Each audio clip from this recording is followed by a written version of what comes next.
Nos vamos al tiempo real en un día que está muy marcado también por la fotografía de una semana con acción de gracias. Yuri Rabasa, muy buenos días.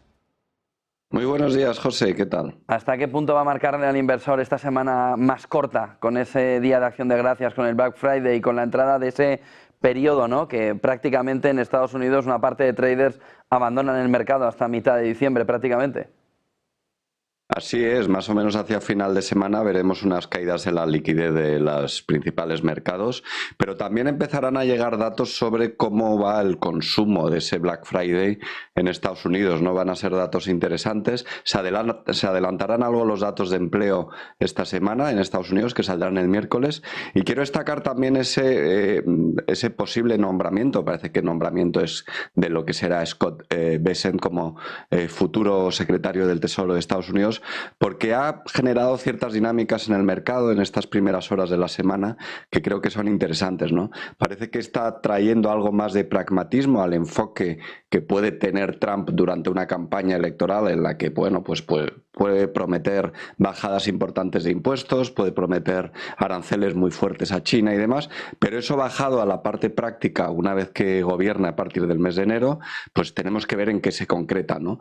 Y el hecho de que nombre a esta persona, que es un inversor, que ha sido, bueno, es gestor de hedge fund, ha sido gestor de inversiones en Soros Fund Management, y que, bueno, se le considera una persona pragmática, pues parece que apuntaría a que ese déficit fiscal que podría provocar la bajada de tipos de interés, perdón, la bajada de los impuestos, junto con esa oficina DOGE dirigida por Elon Musk, pues podría llevar a que ese déficit fiscal que se produjera a partir de la entrada del gobierno de Trump no fuera tan fuerte, por lo tanto no hubiera tanta tensión en tipos de interés y luego también a efectos de los aranceles con China, que se prometían ese 60% de aranceles con China. Parece que el enfoque de señor Bessent va a ser algo más comedido, más moderado, y ya veremos luego, una vez entre en la oficina, si su influencia va a ser definitiva, ¿no? No obstante, podemos ver, ahora mismo estoy mostrando el DAX 40 y podemos ver cómo ha abierto con cierto gap alcista en el día de hoy. Es verdad que luego ese gap alcista ha empezado a perderlo poco a poco y a empezar a corregir poco a poco, pero si nos vamos al mercado americano, que no ha abierto, pero podemos ver sus cotizaciones en mercados continuos o en derivados de mercados continuos, podemos ver cómo el Russell, pues después de las dos subidas que tuvo la semana pasada potentes, que la ha llevado a los máximos e intentar romper esa resistencia en el 2440 aproximadamente, como aún así ha abierto con gap alcista y ahora mismo está bastante optimista, ¿no? Tendremos que ver en la apertura americana si se confirma esta información y el mercado continúa con ese optimismo en la apertura americana. Si vemos el SP500 también abierto, me voy a acercar un poquito más para que se vea mejor, también abierto con gap alcista, a falta de entrada de liquidez con la apertura de su mercado, y el Nasdaq también gap alcista, pero bueno, aún lejos de su máximo anterior. En Europa, como digo, se ha visto arrastrado por ese ligero optimismo, el IBEX 35 también abriendo en verde, y si nos vamos al mercado asiático, pues a destacar pues el hecho de que China no haya cambiado la decisión de tipos de interés a un año. Parece que las intervenciones o el paquete de estímulos que anunciaron en septiembre, pues parece que de momento podrían estar funcionando, algo más de dinamismo en el consumo interno en China, y les lleva a no cambiar de postura. ¿Cómo está influyendo todo esto en las divisas? Bueno, hemos visto un dólar muy potente en los últimos meses, ¿no? Ese diferencial de tipos a la hora de bajar los tipos de interés en el Banco Central Europeo y en la Fed llevó a que esa fortaleza del dólar provocara la bajada del euro dólar hasta el nivel de, pues bueno, lo hemos visto en el viernes, que llegó prácticamente al 1,033 o muy cerquita. Ha corregido ahora algo, está más bien cerca del 1,045.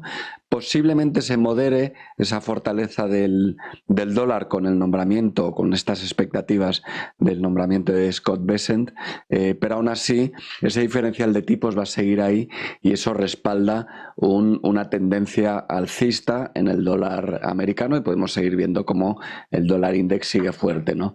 Bitcoin, pues nada ha cambiado, parece que está actuando de cierta resistencia esos $100.000 hasta el punto concepto de que, bueno, de momento se ha parado algo, pero si lo analizamos técnicamente podemos ver cómo, a pesar de haberse parado muy cerca de los 100.000, podemos ver cómo las velas, la acción del precio, la forma de la cotización de esas velas nos está indicando todavía una fortaleza intrínseca potente, con lo cual quizá podríamos ver en las próximas horas un ataque con cierta fuerza a esos $100.000. Por último, el crudo ha rebotado en los últimos días, como hemos visto, del 67, no en vano vamos de cara al invierno. Por cierto, dentro de las políticas de Scott Bessent se hablaba de ese 333 y dentro de ese 333 se hablaba de la producción de 3 millones de barriles diarios de crudo. Ya lo veremos en qué se materializa en los próximos meses. Y por último, el oro, que parece que está retomando esa senda alcista después de esa corrección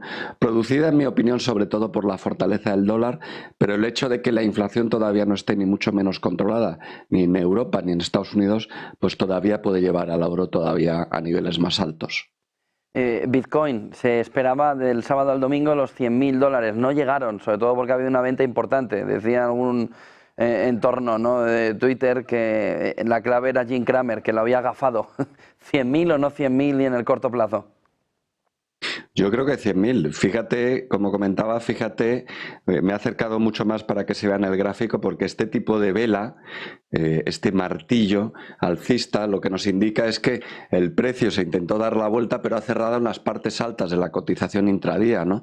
Es decir, a pesar de esas ventas, está aguantando muy bien el nivel, por lo tanto, fortaleza intrínseca para el Bitcoin. Y aún así, con un dólar fuerte que lleve cierta correlación inversa, porque cotiza en dólares, yo creo que sigue muy potente el Bitcoin. Eso sí, mucha precaución, porque es un activo muy volátil que puede realizar correcciones potentes. Gracias, Yuri, por toda esa fotografía. Buen día, buen negocio.